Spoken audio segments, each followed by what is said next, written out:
മലയാളത്തിൻ്റെ ലെജൻഡ് മഹാനായ മധു സാർ.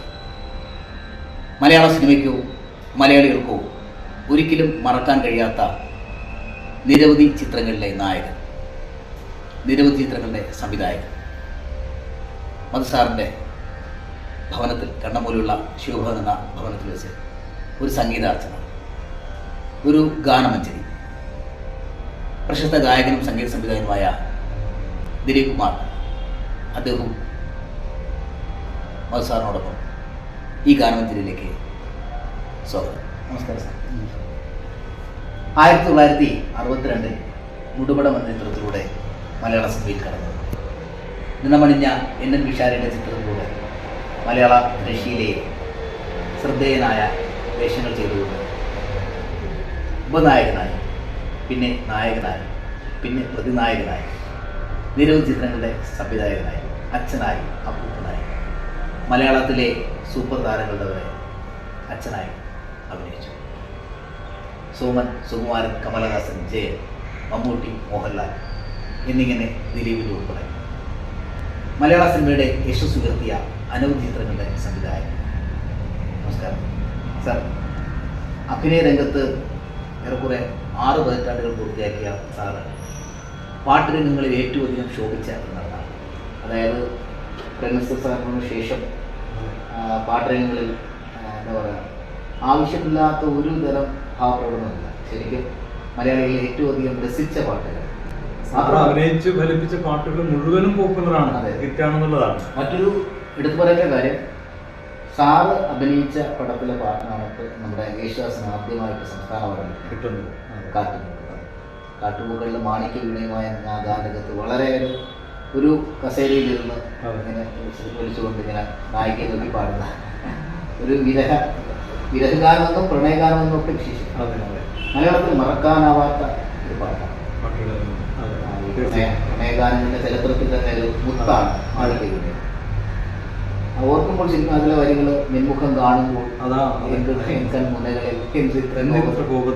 ഇന്നും എനിക്ക് തോന്നുന്നു ഏറ്റവും അധികം കുട്ടികൾ കലാപരിപാടികൾ പല പ്രോഗ്രാമുകളിൽ അവതരിപ്പിക്കുന്നത് ഇത് രസമായിട്ട് എനിക്ക് തോന്നുന്നു. ആ പാട്ട് ഇറങ്ങിയിട്ട് ഏറെക്കുറെ 55 വർഷങ്ങൾക്ക് മുമ്പ്, 55 വർഷങ്ങൾക്ക് മുമ്പിട്ട് ഇന്നും മലയാളത്തിൻ്റെ ഒരു ONV സാറിൻ്റെ ആ ഒരു പാട്ട് നമുക്ക് ഒരു 4 വരി പാടാം.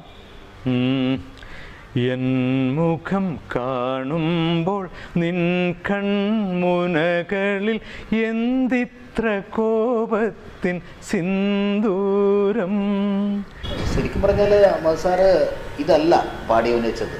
ഒരു സിനിമയിൽ ആകാശ പൊയ്കയിലുണ്ടൊരു പൊന്തോണി, വളരെ ഭയങ്കര രസമായിട്ട് ഒരു ആകാശപ്പൊയ്കയിലുണ്ടൊരു പൊന്നും തോണി, അക്കരയ്ക്കോ ഇക്കരയ്ക്കോ. അതിനുശേഷമാണ് മണവാട്ടിയിലെ പാട്ട് എന്ന് പറയുന്നത് ദേവദാരു പൂത്ത നാളൊരു ദേവകുമാരിയെ കണ്ടു ഞാൻ. അതാ. പിന്നെ അതുപോലെ തന്നെ ആദ്യത്തെ എന്താ പറയുക, ഈ പിന്നെ ഒരു മുസ്ലിം പശ്ചാത്തലത്തിലുള്ള ആദ്യകാല ചിത്രങ്ങളൊന്നാണ് കുട്ടിക്കുപ്പായം. അതെ, അതൊരു മനോഹരമായ പാട്ട്, അംബികയായിട്ട് ചേർന്നാണ്. ഓർക്കുന്നുണ്ടോ സാർ? പൊൻവളയില്ലെങ്കിലും പൊന്നാടയില്ലെങ്കിലും പൊന്നിൻ കുടമെന്നും പൊന്നിൻ കുടം നിന്റെ. ശരിയാണ്. ശരിക്കും പറഞ്ഞാൽ ഒരു മുസ്ലിം പശ്ചാത്തലത്തിലുള്ള കഥ. അതെ അതെ അതെ. ആ കുട്ടിക്കുപ്പ എനിക്ക് തോന്നുന്നു കൃഷ്ണൻ നായർ സാറ് ഈ അക്കാലഘട്ടത്തിലും ഒത്തിരി മുസ്ലിം പശ്ചാത്തലത്തിലുള്ള സിനിമകൾ ചെയ്യുക. അതെ, ഞങ്ങൾ ഈ പാട്ടും ഈ സാഹിത്യമൊക്കെ കേൾക്കുകയാണെങ്കിലും മധു സാറിൻ്റെ മുഖമാണ് ഞങ്ങൾക്ക്. ഇപ്പം ഈ സിനിമ കണ്ടു വന്നവർക്ക് പാട്ട് കേൾക്കുമ്പോൾ ആര് പാടി എന്നുള്ളത് ചോദിക്കുന്നതിനപ്പുറം മധു സാറിനാണ് നമുക്ക് ഓർമ്മ വരുന്നത്. അങ്ങനെ ശരിക്കും പറഞ്ഞാൽ പാട്ടുകളുടെ ഒരു കലവറ. അതെ. എന്നാൽ ഈ പാട്ടുകളിൽ നിന്നെല്ലാം അപേക്ഷിച്ച് മധു സാറിന് ഇണങ്ങുന്നൊരു ശബ്ദമായിരുന്നു ചെമ്മീനിൽ മന്നാടെ കൊടുത്തത്. അതെ. ആ പാട്ടോടുകൂടെ മലയാളത്തിലെ ഒരു നിരാശാകാമുവിൻ്റെ എന്താ പറയുക, ഒരു പ്രതിഷ്ഠിക്കുകയായിരുന്നു ശരിക്കും പറഞ്ഞാൽ. കടലിനെ നോക്കിക്കൊണ്ട് കാമുകിയുടെ വരവും കാത്ത്. അതെ അതെ അതെ. അയ്യോ, അത് എല്ലാവരുടെ മനസ്സിൽ പതിഞ്ഞ രംഗങ്ങളാണ് ഓരോന്നും. കൊല്ലം കഴിഞ്ഞാലും അതെ അതെ, ചെമ്മീൻ ചെമ്മീൻ തന്നെയാണ്. മധു സാർ എന്ന് വിളിക്കുന്നതിനേക്കാൾ എല്ലാവരും ഇഷ്ടപ്പെടുന്ന പരീക്കുട്ടി. അത്രത്തോളം എന്താ പറയുക, 1000 കൊച്ചു മുതലാളി. 1000 കാലഘട്ടം കഴിഞ്ഞാലും മറക്കാനാവാത്തൊരു ചിത്രമാണ് അതെ. ചെമ്മീൻ. ചെമ്മീനിലെ മാനസമേന എന്ന് പറയുന്ന മന്നാടയുടെ ശബ്ദം സാർ ഇങ്ങനെ ഒരു മരത്തിൽ ഇങ്ങനെ കൊണ്ട് ആലപിക്കുമ്പോൾ അതിൽ ആ മറ്റൊരു നല്ലൊരു വയലാറിൻ്റെ കടലിലെ ഓളവും കടലിലെ ഓളവും കരളിലെ മോഹവും കടലിലെ ഓളവും കരളിലെ മോഹവും അടങ്ങുകില്ലോ മനെ അടങ്ങുകില്ല. ശരിക്കും പറഞ്ഞാൽ 58 വർഷമായി.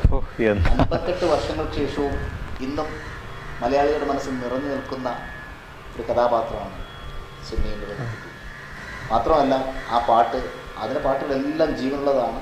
എസ്പെഷ്യലി ഈ പാട്ട് മന്നാടെ എനിക്ക് തോന്നുന്നു ഹിന്ദി ചലച്ചിത്ര രംഗത്ത് നിന്നും ആദ്യമായിട്ട് എന്താ പറയുക രാമു ഗരേഡ് സാർ കൊണ്ടുവന്നതാണ്. അതെ, ഭയങ്കരമായ സക്സസ്സായി. ആ സക്സസ്സായി ശരിക്കും പറഞ്ഞാൽ അത് വേറൊരു തലം മുൻനിർത്തി. മസാറിൻ്റെ ശബ്ദം എനിക്ക് മസാറിൻ്റെ ശബ്ദമായിട്ട് മാച്ചാണ് അല്ലേ മന്നാടയുടെ. അങ്ങനെ പാട്ടുകളെ സ്നേഹിച്ച മധുസാർ സ്വന്തം ചിത്രത്തിൽ എനിക്ക് തോന്നുന്നു സിന്ദൂരച്ചപ്പിലെ 4 പാട്ടും ഭയങ്കര ഹിറ്റായിരുന്നു. യൂസഫ് അലി ദേവരാജൻ കൂട്ടുകെട്ടായിരുന്നു. അതിൽ പിന്നെ ജയഭാരതിയൊക്കെയാണ് പറഞ്ഞൊരു പാട്ട്. 4 നീലപ്പന്തലിട്ടു വാനിലമ്പിളി നാദസ്വരമേളമിട്ടു പാതിരാക്കിളി ഏകയായി രാഗലോലയായി എൻ്റെ മുന്നിൽ വന്നവൾ കുണുങ്ങി നിന്നു. ഏകയായി രാഗലോലയായി എൻ്റെ മുന്നിൽ വന്നവൾ കുണുങ്ങി നിന്നു. കുണുങ്ങി നിന്നു മുന്നിൽ കുണുങ്ങി നിന്നു.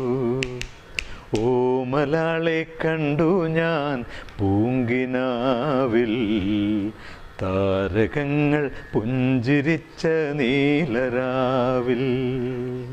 അന്നൊക്കെ എൻ്റെ ചെറുപ്പകാലത്തൊക്കെ ഞാൻ കേട്ട്, കാരണം സിനിമ കണ്ടാൽ തന്നെ പഠിക്കും ആ പാട്ടുകളൊക്കെ. അതൊക്കെ പാടി നടന്ന വീട്ടിലൊക്കെ ആരെങ്കിലും വരുമ്പോൾ പാടാൻ പറയുമ്പോഴൊക്കെ ഞങ്ങളൊക്കെ പാടിയിരുന്ന പാടാം. അന്ന് ലളിതഗാനങ്ങളൊന്നും അത്രത്തോളം വന്നിട്ടുണ്ടായിരുന്നു, പക്ഷേ ഫിലിം സോങ് ഞങ്ങളുടെയൊക്കെ ഒരുപാട് ആകർഷിച്ചിട്ടുണ്ടായിരുന്നു. അപ്പം അന്നൊക്കെ ഞാൻ പാടി നടന്ന പാട്ടായിരുന്നു ഇതൊക്കെ. അത് അയ്യോ, അത് ഭയങ്കര പാട്ടാണ്. കുളിച്ച രാത്രി, പുളകം വിരിഞ്ഞ രാത്രി, ഈറന്നിലാവും തേന്മലർ മണവും ഇക്കിളി ഊട്ടുന്ന രാത്രി. അനുപല്ലവിയാണെങ്കിലോ മലരിട്ടു നിൽക്കുന്നു മാനം, മൈക്കണ്ണിയാളെ നീ എവിടെ.